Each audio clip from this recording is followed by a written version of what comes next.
Hello, আসসালামু আলাইকুম viewers. আপনারা সবাই কেমন আছেন? আশা করি সবাই অনেক অনেক ভালো আছেন। আমি আলহামদুলিল্লাহ ভালো আছি। আপনাদেরকে আজকে দেখাতে যাচ্ছি একটু ভিন্ন রকমভাবে কলার মোচার রেসিপি। প্রথমে আমি একটা মদনা কলা গাছের মোচা নিয়েছি। আপনারা চাইলে যে কোনো মোচা নিতে পারেন, কিন্তু যে কোনো মোচা নিলে মোচাটা তেতো লাগবে। কাঁচাটাই একটু গালে দিয়ে দেখলে বুঝতে পারবেন যে মোচা তেতো লাগতেছে। অতএব আমার মতে মদনা কলার মোচা আর হলো তোমার ওই বিচি কলার মোচা, এই দুটো মোচা তেতা লাগে না। আপনারা এই দুটো কলার মোচা ব্যবহার করতে পারেন। আমি কলার মোচাগুলোকে সুন্দর করে বেছে নিয়েছি। আর এখন আমি এটাকে কুচি কুচি করে কেটে নিচ্ছি। কেটে কেটে পানির মধ্যে রাখছি যাতে কালো না হয়ে যায়। আর শুকনো অবস্থায় রাখলে মোচাগুলো কালো হয়ে যায়, হাতও কালো হয়ে যায়। এই জন্য আমি বারবার পানিতে হাত ভিজিয়ে নিচ্ছি। দেখুন, আমার কলার মোচাগুলো কাটা হয়ে গিয়েছে। আমি ধুয়ে ব্লেন্ডার জারের মধ্যে নিয়ে নিচ্ছি।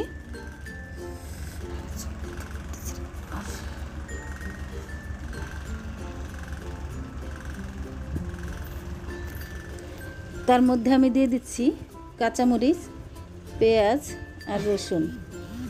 আমি ব্লেন্ডার করে নিয়েছি। এখন আমি অন্য একটা পাত্রে দুটো ডিম ফেটে নিয়েছি।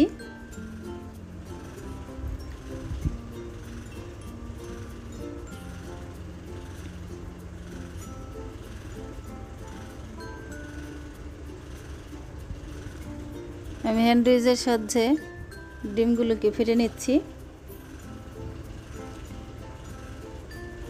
এখন আমি কলার মোচাটা যে ব্লেন্ডার করে রেখেছিলাম ওটা একটা পাত্রে ঢেলে নিচ্ছি। এখন আমি এর মধ্যে ওই ফেটানো রাখা ডিমটা দিয়ে দিচ্ছি স্বাদ মতো নুন, হলুদ গুঁড়ো, মরিচের গুঁড়ো, দিয়ে দিচ্ছি চাট মশলা।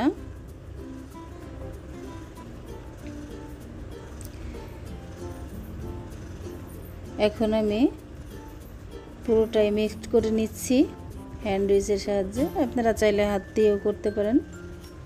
এখন আমি একটা টিফিন বক্স নিয়েছি। টিফিন বক্সের মধ্যে আমি তেল ব্রাশ করে নেব যাতে তলানিতে লেগে না যায়।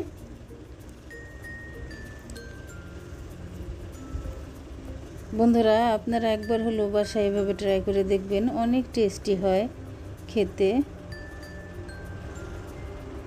এখন আমি টিফিন বক্সে ঢেলে নিচ্ছি। ঢেলে আমি একটু ট্যাপ করে দিচ্ছি যাতে নিচে ফাঁকা থেকে না যায়। এখন আমি ঢাকনা দিয়ে ঢেকে দিচ্ছি। আমি একটা কড়াইয়ের মধ্যে পানি নিয়ে নিয়েছি পর্যাপ্ত পরিমাণে। তার মধ্যে একটা স্ট্যান্ড বসিয়ে দিচ্ছি। এখন স্ট্যান্ডের উপরে আমি টিফিন কৌটোটা বসিয়ে দিয়েছি। এখন আমি বড় একটা ঢাকনা দিয়ে ঢেকে দিয়েছি। এখন আমি অনেকক্ষণ জাল করে নিয়েছি এটাকে। আসলে আপনারা মাঝে খুলে দেখে নেবেন একটা কাঠির সাহায্যে যে ভিতরে কাঁচা আছে নাকি পুরোটাই হয়েছে, দেখে নিলে ভালো হয়।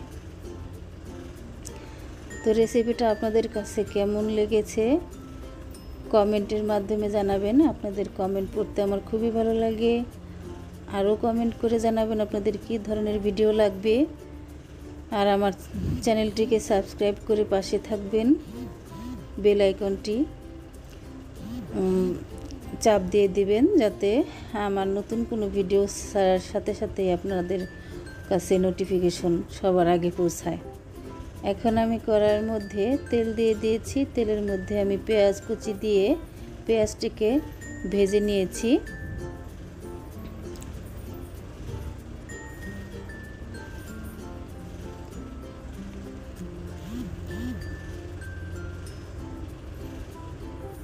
এখন আমি এর মধ্যে আদা বাটা, রসুন বাটা, একটু জিরে বাটা দিয়ে দিয়েছি।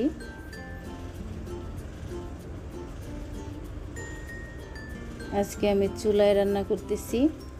এখন আমি অল্প পরিমাণের মধ্যে পানি দিয়ে সুন্দর করে এটাকে কষিয়ে নেব।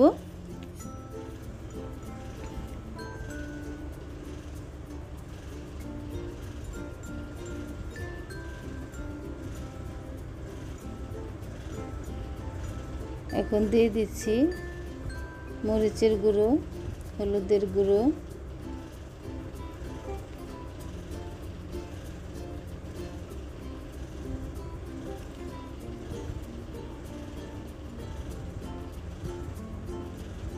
এখন দিয়ে দিচ্ছি এর মধ্যে কাশ্মীরি লঙ্কার গুঁড়ো,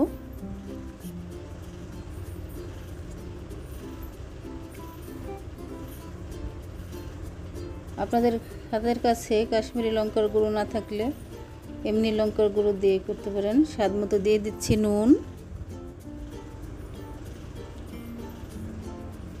এখন আমি অল্প পরিমাণে পানি দিয়ে কষিয়ে নিয়েছিলাম, আর একটু পানি দিয়ে দিলাম, ঢাকনা দিয়ে ঢেকে দিলাম।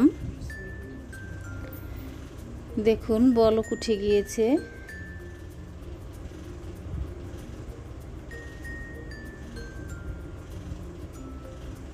আমি এই টিফিন কৌটোটা দিকে নামিয়ে নিয়ে কেটে নিয়েছি পিস পিস করে, সেটাকে এর মধ্যে ছেড়ে দিয়েছি। আমি ওটা অফ ক্যামেরায় করেছি, তাই আপনাদের সাথে শেয়ার করতে পারলাম না, দুঃখিত। তো এর মধ্যে কাটার টুকরোগুলো পিস পিস করে রেখেছিলাম, সেটাকে এর মধ্যে ছেড়ে দিচ্ছি। এখন নেড়ে চেড়ে একটু মিশিয়ে দিয়েছি।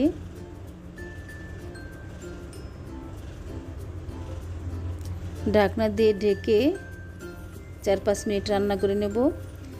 দেখুন কি সুন্দর স্মেল বেরিয়েছে। কলার মোচা তো অনেকে অনেকভাবে খেয়েছেন, এইভাবে একবার খেয়ে দেখবেন কেমন লাগে। আসলে অনেক টেস্টি হয়। তাহলে বন্ধুরা, আমার রান্নাটা হয়ে গেছে। আপনারা সবাই ভালো থাকবেন, সুস্থ থাকবেন। আল্লাহ হাফেজ।